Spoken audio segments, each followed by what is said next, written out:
Take a look at Grupo Cybest, whatever that is. New York Stock Exchange bell ringing. Folks are smiling, happy. Things are going good on Wall Street, folks. Again today, Dow Jones up about 175 points. Looks like S&P up a touch, 4 points. NASDAQ, loser today, down about 80 points or so. Quiet day on Wall Street. Again, these summer doldrums, sure, but volume is absolutely quieted down. People are waiting to see what comes of the tariffs. I will also tell you, they do say sell in May and go away. The market has done nothing but go up since May. That's an old trader adage. You just have to be careful of any sort of big downdraft happening anytime soon. Very quickly, I just want to get the gold price. Always strong. Gold, again, today, strong, just staying very, 34.43. The thing, $40, $37 up, again, gold. I'm telling you, I've been saying it for years. Stay with this thing. Don't sell your gold. Also, oil backed off a little, 66. But the big news today, overnight, crypto, Bitcoin hit 120,000 again overnight. And today it was playing around 118,000, 120,000. Remember, the all-time high made 2 weeks ago, 123,000. Bitcoin, I'm a trader, I've done this a long time, feels like Bitcoin is going higher. All right, folks. Let's, very, very important, almost forgot. Later in the show, we have Beth Ailes, the widow of Fox News chairman for 20 years, Roger Ailes. Beth Tilson Ailes will join us later in the show, and it's going to be a big interview. Lots of news broken there because we taped it just about a half hour ago. All right, let's find out the latest of the White House with our chief White House correspondent, the one, the only, the one Trump loves the best, Mr. Brian Glenn. Brian, really good to have you. If I may, can we just roll this on? You had a bunch of questions today. Trump really was coming to you a lot. Here's my favorite one because it's something that we talk about a lot here. Watch. One more thing on Adam Schiff. Director Pulte reports that Adam Schiff claims he lived in a one-bedroom apartment. Now, how does a family of four, you're a developer, a very successful developer, how does a family of four live in a one-bedroom apartment? Now, it looks like Adam Schiff really did a bad thing. They have him. Now, let's see what happens. It's not up to me. It's not up to, I stay out of it purposely. But it's mortgage loan fraud. It's a big deal. He defrauded banks and insurance companies and the federal government.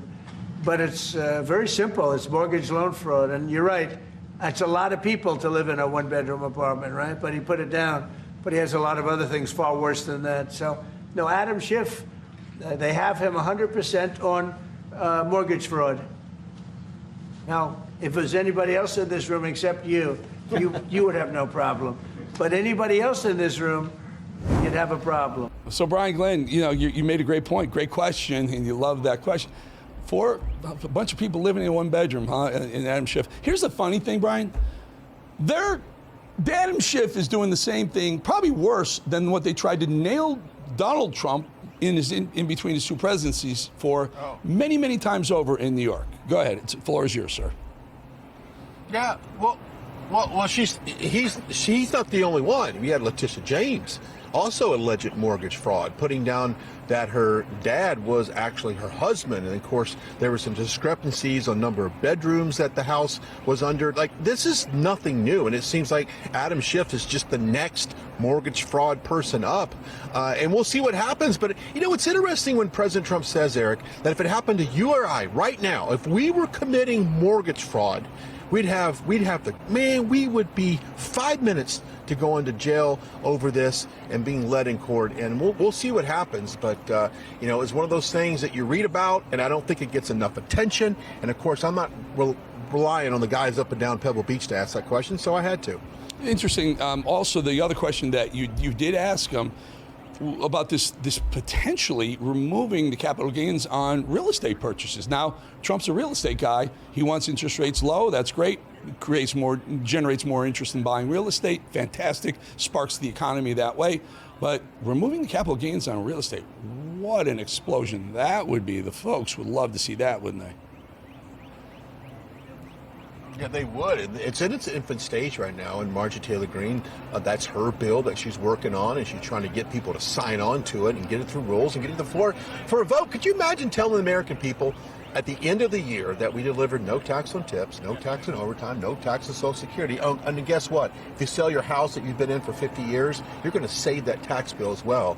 You'll pay no capital gains. That is huge. Think about the title companies, all the companies associated with the real estate transaction, how much real estate is going to open up from a lot of the baby boomers that are sitting on property. They can't afford to sell it because they'll pay this huge tax bill.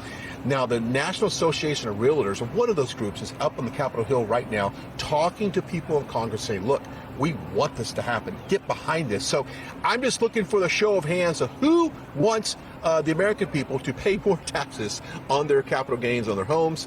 And I would imagine, Eric, that there's a lot of Democrats that are going to stand up against this bill, but I don't know how you can. They love taxes. They never met a tax they didn't love. Brian Glenn, I know it's a little shorter this time. We appreciate your time. That's right. With us. Folks love hearing from you. Thank you again, and always good hearing from President Trump saying, that's a great question, Brian. That's fantastic. All right, thank you, Brian Glenn. Thanks, Eric. I appreciate it. All right, folks.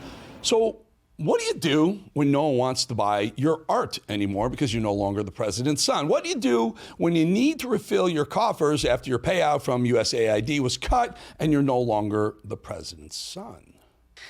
Literally, the greatest force for diplomacy that the United States had, I can attest to from my personal experience, is USAID. Wow. What do you do when you're strapped for cash and you're becoming irrelevant because you no longer are the president's son? Well, pardon in pocket, you take to the television and the podcast world, you talk about it. Well, the positives of taking crack, obviously.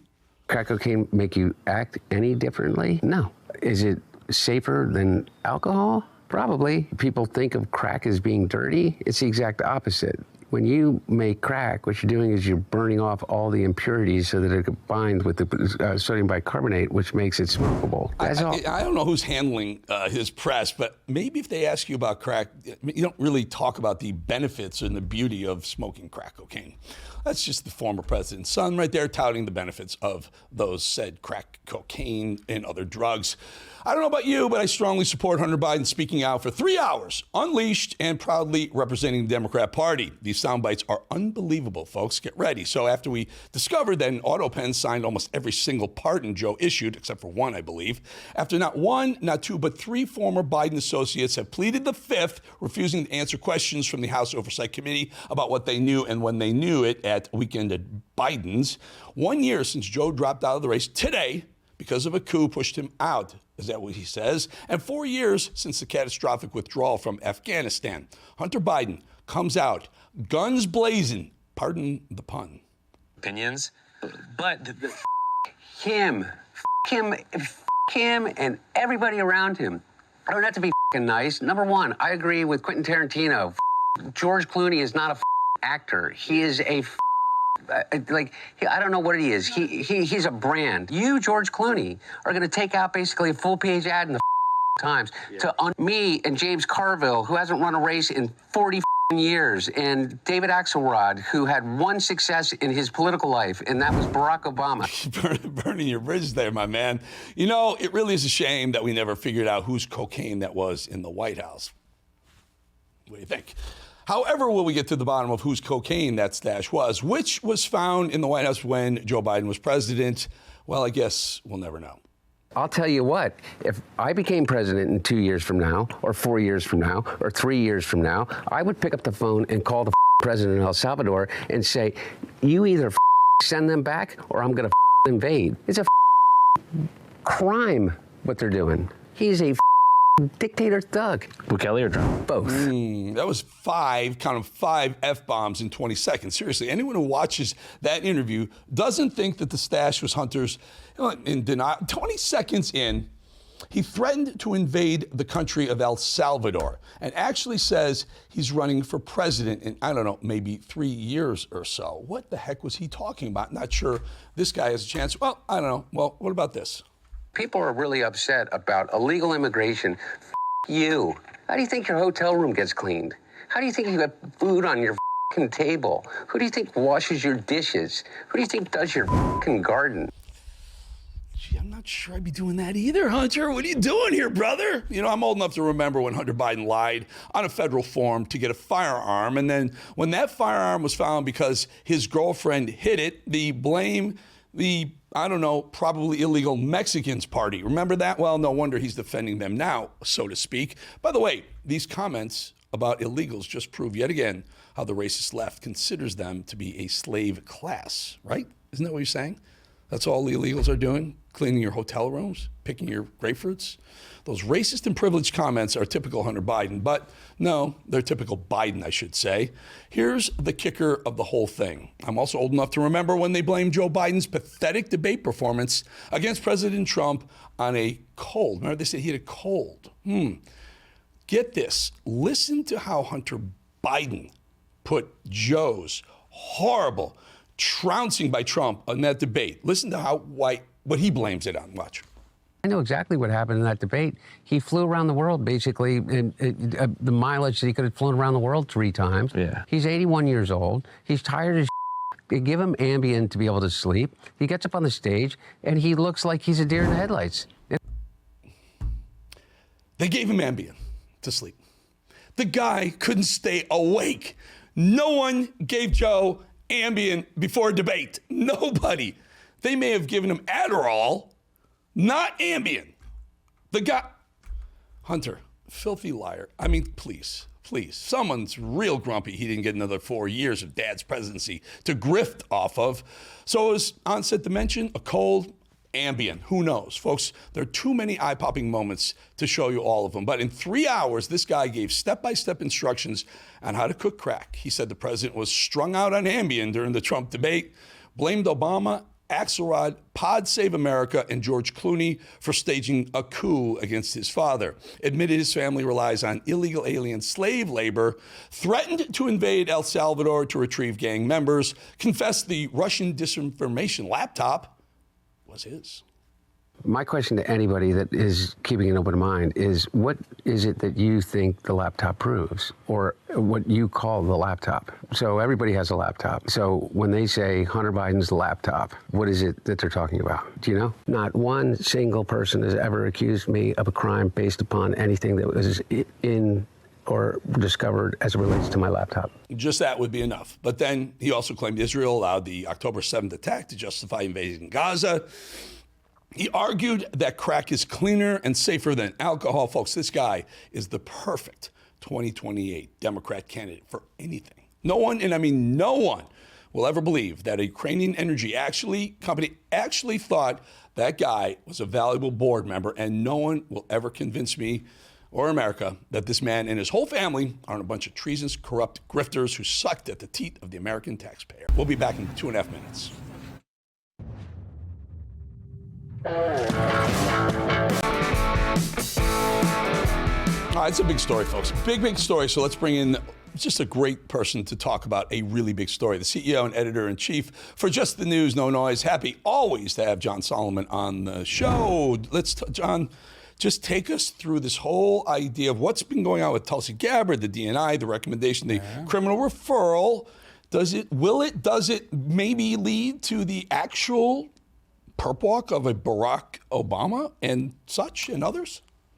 Well, we're a long way from that. You can't charge the 2016 crimes alone anymore because the statute of limitations are long gone. So that's, it's great that Tulsi Gabbard sent the referral, but no one's going to charge those crimes from 2016 in 2025 because the statute has expired. The best pathway to John, can I stop? Can I just yeah. I have to ask you this. Unless it's treason, there's no statute of limitations on treason. They're not. Yeah, I doubt they're going to go do treason. Seditious treason. This Justice Department couldn't handle the release of the Epstein files, which are like candy compared to going up against the best lawyers in the world. Right? That's a good point. You're gonna have to. But here's the thing: the FBI opened an investigation. The FBI opened an investigation in April on the grand conspiracy. You look at 2016 to 2024 as one ongoing conspiracy to use the tools of government, which are supposed to be reserved for terrorists, criminals, and spies, and turn them against the American people to try to thwart their will. First, in trying to get Donald Trump not elected, then when he was elected, to thwart his success, then when he was making his comeback, to try to prevent him from doing the comeback. In that scenario, a prosecutor can go back and charge events in 16 and 17 as part of the overt acts of a conspiracy. So it allows you to bring in stuff all the way back to May and June of 16 if you want to do it. To do that, you're not going to be able to rely on the career prosecutors at the Justice Department. They couldn't even get people convicted in the John Durham case when you had slam dunk evidence, right? The evidence was pretty good in that case. The jury wouldn't do it. So you're going to have to go get a special prosecutor. You're going to have to move this case probably to a venue like Florida, where the overt acts of Jack Smith were clearly centered, and they're actually the more current acts. So the way these things work is you tend to seat the grand jury in the place where the most current acts are, then you wind people back historically to the plot. So a grand jury in Florida with a special prosecutor who doesn't have to rely on the career Justice Department officials to get rolling is, I think, a path that would be likely. Pam Bondi makes that decision, hands it off, lets a true special counsel staff get going. There's a real opportunity. Does Barack Obama get subpoenaed in that, or in the congressional case? The first thing is they'll try to voluntarily get him to do it. If he doesn't, it's possible subpoena. Does he ultimately get named as an indicted or unindicted co-conspirator? Possible. It depends on the courage and the quality of the evidence and the courage of the prosecutors. John, allow me. RICO, conspiracy, racketeering, I believe it's 5-year statute of limitation unless something happens within the 5 years later, right? And so my question is, if it's ongoing, you can go back, but at least some of the overt acts have to occur in the 5-year period. So my question with if it's possible that somehow, and we'll find out in discovery, if Jack Smith sent feds to Mar-a-Lago for to go through Melania's closet and whatnot. If that happened, that brings it within the 5-year statute of limitation. Now does it open up to a potential RICO conspiracy on these folks? That's the opportunity. That is the idea that Kash Patel opened up in April. But let's think through what's happened. We are 7 months into the presidency. There are hardly any U.S. attorneys confirmed, right? There are very few U.S. attorneys confirmed. So the Justice Department is sputtering with very few people. 4 months have passed since Kash Patel first briefed everybody that he had this conspiracy case, or 3 months, excuse me. Nothing's happened. So the weak link right now is the Justice Department. I only say that not to judge the personnel, but to judge the scenario that the Justice Department has. Pam Bondi has to say, let's start the clock. I approve the conspiracy case. Here's a prosecutor assigned to your case. He's either under the jurisdiction of a U.S. attorney or he's given special counsel authority, and then you go from that point. If she doesn't do that, all we're doing is having a summer full of great talk show conversation, but we'll get the same accountability we've got for the last 9 years. All this ball rests with Pam Bondi right now. Kash Patel did his part. He opened the predicated case, which gives the Justice Department the ability to go this direction, to go the conspiracy route, the RICO route. But she hasn't even assigned a prosecutor to that in 3 months. We still are talking about Epstein when I thought we were going to change the subject from Epstein. So the link that makes this happen is Pam Bondi. She's either going to do it or she's not, and that is the trigger to all of this. And John, I'm asking this question because you are one of the most dialed into DC as anyone I know. How are those relationships? I mean, forget Epstein or not. How are the relationships? Bongino, Bondi, Kash, Bondi, Bongino, Kash. Yeah, I think Kash Patel and Pam Bondi can work together. But Kash has put the documents together. It's no good until someone gives her a prosecutor, right? There's no prosecutor assigned to the case. That is a tremendous failure of the Justice Department. It lets the president down. Now, I think Pam and Kash get along just fine. There was some tension between Pam Bondi and Dan Bongino based on his maybe outburst at a meeting. That can be fixed, or the deputy runs the department and Kash Patel does it. But once you move this to a special prosecutor, agents and prosecutors go there, and it becomes its own ecosystem, and you move on to other stuff at FBI and DOJ. So the special prosecutor route makes the most sense, but there's been very slow movement given the quality of the evidence that the president has declassified. Yeah. What a great asset to have John Solomon come on the show and clue us into all this information. Because you hear a lot of stuff flying around. John, you come on and tell us what's real, what's fake news, and what's going on, what's on its way to becoming real. John Solomon, appreciate your time. Thank you, sir. Good to be with you. Coming up later in the show, as promised, Beth Ailes, widow of Fox News Channel's chairman and CEO. Roger Ailes joins us. We'll be back 2.5 minutes from now.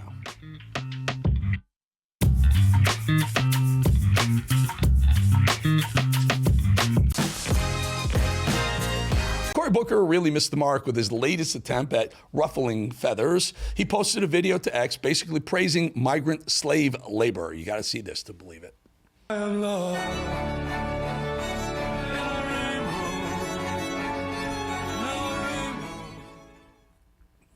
mean, how ridiculous is it? I mean, really? Cory Booker, you're saying that all migrants, all they can do is pick asparagus? Is that what you're saying? Cory Booker. Time really does fly, folks. We're now starting August of 2025 in just about a week or so, right in the face.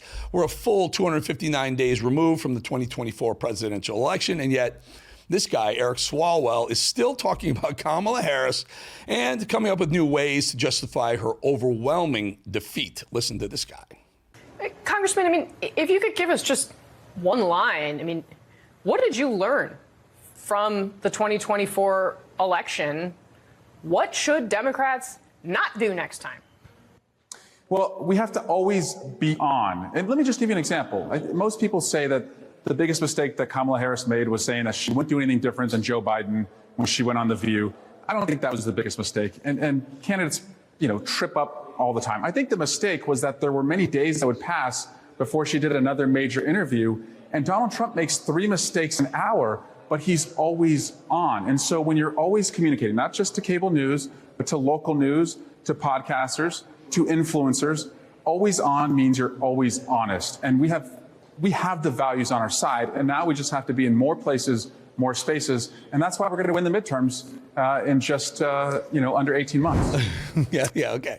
They still don't get it, but it's fine. As usual, I couldn't disagree with Congressman Eric Swalwell more. I think America saw plenty of Kamala Harris. In fact, I could even argue that we're all way over seeing any more Kamala Harris forever, which is why the American people overwhelmingly decided that we didn't really want to see any more of her after the election. Does Swalwell really think people are sitting at home reminiscing about moments like this? The governor and we were all doing a tour of the library here and talking about the significance of the passage of time, right? The significance of the passage of time.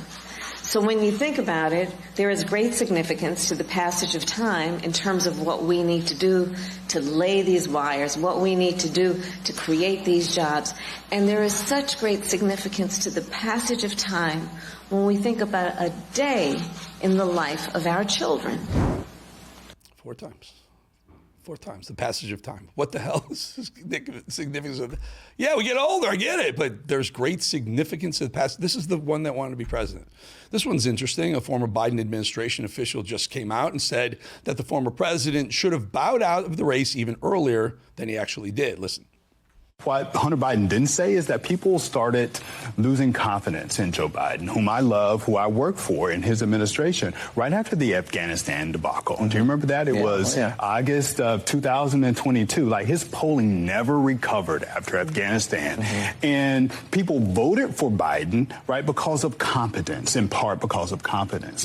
And so, the midterms, I think, gave the Biden team a little more confidence than they should have had. But that was the moment where he really should have bowed out, and we should have had a robust primary process. Let's get back. We all know what is actually happening. Everyone saw it. Everyone saw it. We saw it on the right. We clearly posted every time he fell or couldn't remember where he was or called out looking for the congresswoman who had died the week before. He didn't know where he was half the time. Where do I go? Wandered off into the woods at NATO. We knew he wasn't there. The left saw it too, but they couldn't figure out how to get him out if he didn't want to leave. He didn't want to leave until he had the disastrous debate performance, which probably made him realize he was done, cooked, and if George Clooney says, I'm cooked, he walked away, and Hunter Biden now says because he took Ambien. They're all full of you-know-what, folks. Beto O'Rourke, I think his name is Robert Francis O'Rourke, but he calls himself Beto. Maybe call him Beta. Beto O'Rourke has been making the rounds this week, and he just dropped a pretty bold prediction. Beto thinks we're heading towards a civil war. He even admitted that the Democrats are violent. Listen to this, and let's hope he's wrong as usual. Is America a tyrannical country now? It is descending into it as quickly as anyone has seen, anyone in living memory. We've never seen a crisis of constitution, rule of law, or government of the people, by the people, for the people, since perhaps the attacks that preceded the Civil War and the loss of more than 300,000 Union dead to preserve this country as a free nation and to end slavery and defeat the Confederacy. I sure as hell hope that this does not descend into further violence and armed conflict. I want us to resolve this democratically, peacefully, and nonviolently. But within those parameters, let us do everything that we can, because if we fail to do that, the other side is going to consolidate this power, and it might very well spell the end of this noble experiment. Beto realizes that the Republican Party ended slavery. You realize that, Beto? The Republican Party ended slavery. It was actually the Whig Party as a precursor to the Republican Party. So, okay, let's be honest here a little bit. Kevin O'Leary does a pretty good job. Don't love the guy, but does a decent job of holding radicals accountable when he sits on these crazy CNN panels. Mr. Wonderful was on CNN the other night, and he smacked down blatant lies about the economy under Trump in real time. Listen. 3 years from now, I think Trump has eroded global trust in the American economy and American deal making. You mean the all-time high market ever in history? It's high because they don't believe. The all-time high. They think Trump is going to chicken. Never been higher. Never been worth more. Never been more successful. Never. When the liberation eroded the trust. All-time high today at 430. In history, never worth more. What are you talking about? Well, look, let's see what happens on August 1st when he announces the American up to people 50%. I mean, all-time high stock market. I know a lot of people don't care about that. That guy Kevin O'Leary does. You know, people care about prices. Prices are substantially down from when Donald Trump took over. In the 6 months he's been here, prices have slid dramatically. Fuel prices, food prices, rent prices. Inflation is 2.7%. It was 9.9 at the peak of Biden. So stock market, fine. I always talk about the stock market. A healthy stock market is a healthy economy. Absolutely. Can't have a healthy economy with a dying stock market. Just can't have it. So you want it all working together. But the real kicker that Trump has done, the real positive he's brought to this country is lowering inflation to a manageable level. He wants it a little lower. He'll get it there. AOC is so far gone that we all pretty much have accepted that fact, and the fact that she's going to say whatever she wants, whenever she wants, regardless of how radical it may sound. She gave a speech and in closing encouraged the audience to look out for the, quote, little trans kid who may be looking up to all of us. Listen to this head scratcher. And I know that whether you're standing up in this room or you're walking down the street, there are little trans kids that look at you and say, there's a future possible for me. So, 1.4% of America are trans. So little trans kids is like, I don't know, 1 or 2% of this country. This is who you're talking about, AOC? And you want to be president? You know she wants to be president, right? You know she wants to be president, right? Keep barking up that tree, my dear. Keep barking up that tree. All right, before we head to break, I want to remind you about my podcast YouTube page, both updated daily. You can hear tons of content that we don't post here, stuff we don't do here. We do a lot more over on that other page. You'll see all these interviews. Just go there, subscribe. Also, don't forget the voicemails. Now, I promised voicemails today, but I think I'm not going to have time to do them because we have a very, very special guest coming up. Beth Ailes, the widow of Fox News Channel's chairman and CEO Roger Ailes, joins us, and it's explosive, folks. We'll be back in 2.5 minutes.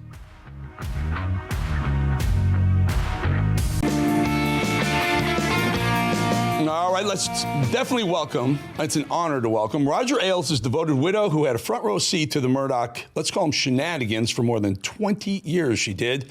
Beth was there the day they started the Fox News Channel and witnessed the takedown, which occurred, coincidentally, 9 years ago today. Beth Ailes, welcome to the Bolling Show. Good to have you back, my friend. Great to be with Beth, you. I called you immediately when I saw what was going on with these, the Murdochs with they own the Wall Street Journal, but Fox News, Trump brought 19 folks from Fox News into his administration. There's a mutual back scratching going on there. But then Murdoch has the Wall Street Journal publish a letter that allegedly Donald Trump claims he did not ever write. Work us through this. How does Wall Street Journal have one way of doing things? Fox News have another way of doing it. Murdoch's overseeing all of this, and Trump is at the center of all these things going on, especially with your bird's eye view of this whole thing developing over the last 20 years. Well, the last time I joined you, you may recall that I talked about Rupert being a jealous man. And I know that sounds like a very simple concept, but he's a globalist. He was jealous of Roger Ailes. Remember, when Roger Ailes created the Fox News channel, it was just an idea, and it was called Fair and Balanced. And the other motto was, we report, you decide. And so he built the channel on that foundation, and he never strayed from it, and he made it look easy. So at the end of his 20 years there, he had created a $20 billion asset that was going to throw off $2 billion in July of 2016. Now think about that, an idea that he made a reality, which he crafted and built from nothing. Now, I've always said Rupert deserves the credit for rolling the dice and writing a check, but I also know that anybody can write a check. And so a globalist like Rupert wrote a check. He had a loyal, incredible genius at his disposal 24/7 for 20 years. And then I believe he realized that Roger had eclipsed him on the world stage. And so he sought to take him out and take him down. Now, it was hard to believe 9 years ago today that Roger stepped down. He resigned. And I think he thought naively that the attacks would stop, but in fact, they were stepped up when he left. I believe that Rupert is a jealous man, jealous of Donald Trump. And, from the time that Roger built the channel to this day, the Murdochs have immersed themselves, poured themselves into the brand that Roger, poured his soul into building. And they wear it like a skin suit. But the problem is they have no soul. So Rupert's very capable of being one way to the Fox News audience and another to the Wall Street Journal. And the day that you called me and texted me about coming on to speak to you, I went to the Fox News website, and there was nothing about a Trump lawsuit there. So there's your, he's quite capable of compartmentalizing. So, Beth, you say that Rupert's jealous of Trump, and I agree with you. I was there for 14 or so of the years that Roger was there as well, and there was always a bit of a strained relationship between Rupert and Roger. Roger's brilliant. I've always said Donald Trump is the second best TV producer ever to walk the earth, ever, and the first being Roger Ailes. I agree. I think that Roger and Donald, and I say that with great respect for the president, they were cut from the same cloth. They had a love of America that penetrated their beings.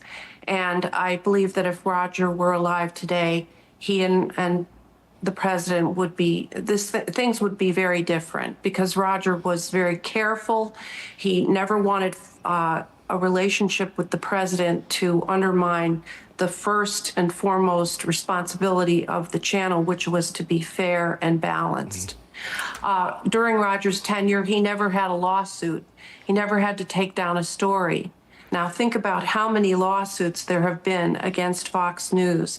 The Dominion voting systems lawsuit being one of the most memorable, with a $700 million settlement. Something that hit me when I was thinking about this segment also was that during the deposition and discovery in the Dominion suit, it was revealed that Rupert had written an email saying, we are going to make Trump a non-person. Now think about that. He was at the time the president of the United States. And here's a global mogul saying we're going to make him a non-person.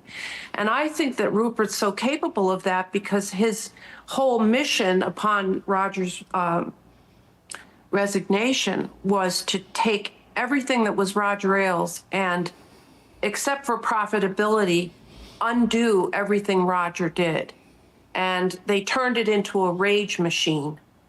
And I think they have done that so much that the channel itself is undone, and they have undermined Fair and Balanced, and they have betrayed Fox Nation, another entity that Roger started.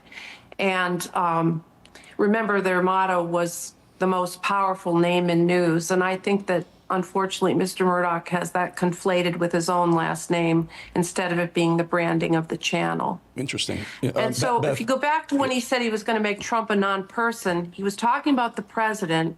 Fast forward to this Epstein 50th birthday Wall Street Journal article, which President Trump asked Murdoch not to run, warning him that it was fake, that he vehemently denied the authenticity of the drawing and the supposed back and forth. But Rupert and his minion, Robert Thompson, decided to go forward with it, truth be damned.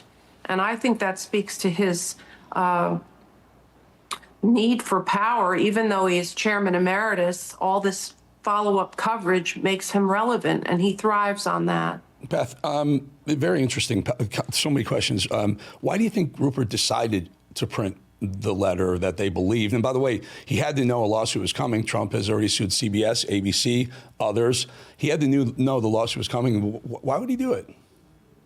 Well, and I'd also like to point out those entities were sued successfully, and the president may very well have a very successful run here with his lawsuit. I think that Rupert down deep is a globalist who hates the MAGA base. Remember, the globalists make money when the MAGA base is impotent and enraged. So any story hit piece that he okayed on Trump helps his profitability because people are going to tune in to see what's going on.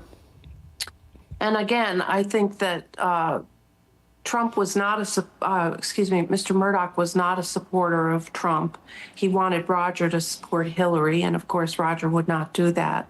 So like I said, after Roger left, they created a version of Fox that I call Muir Fox, Murdoch Fox.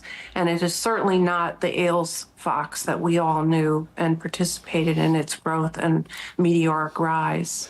Early on, Beth, when Trump, before obviously he ran for president, but years prior to that, there was rumblings of Trump wanting to be president. Roger put Donald Trump on every Monday on Fox and Friends. I used to host that show, occasionally.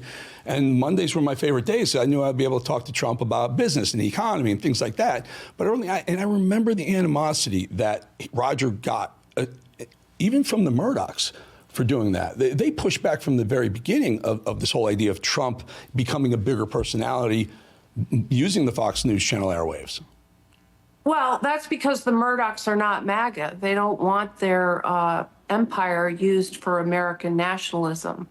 They are first and foremost globalists. And so when Roger laid the pipe by putting Trump on, I would argue that it was that decision and those appearances on Mondays that helped lay the groundwork for his eventual run and sweeping, success in the election.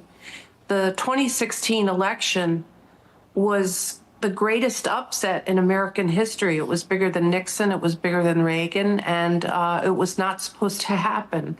And when it happened, the globalists panicked, right? So, this guy that was going to take on third world countries in Europe and say, hey, wait a minute, we're going to put the American people first.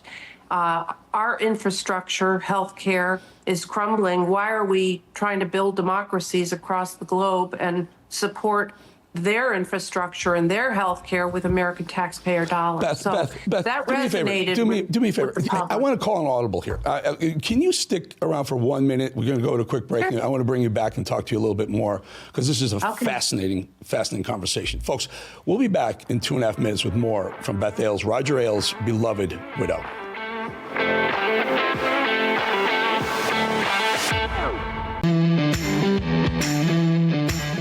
All right, continuing a fascinating few minutes with Beth Ailes, the beloved widow of Roger Ailes, the man who really started and made Fox News what it was. It's a completely different entity right now, almost recognizable from my 12 or 13 years I spent there. Beth, really good having you. Talk to us a little bit about this relationship between Trump and Fox News. Obviously, Trump takes shots at Murdoch left and right, maybe to get more coverage, I don't know, but then he pulls 19 folks from the news channel into his administration. Why? What can you decipher this relationship?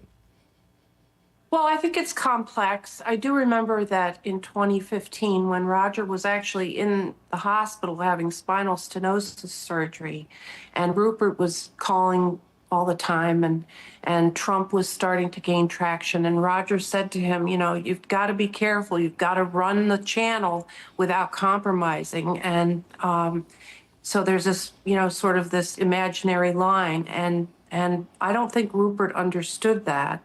He wanted access to the power, but didn't know how to maneuver around it.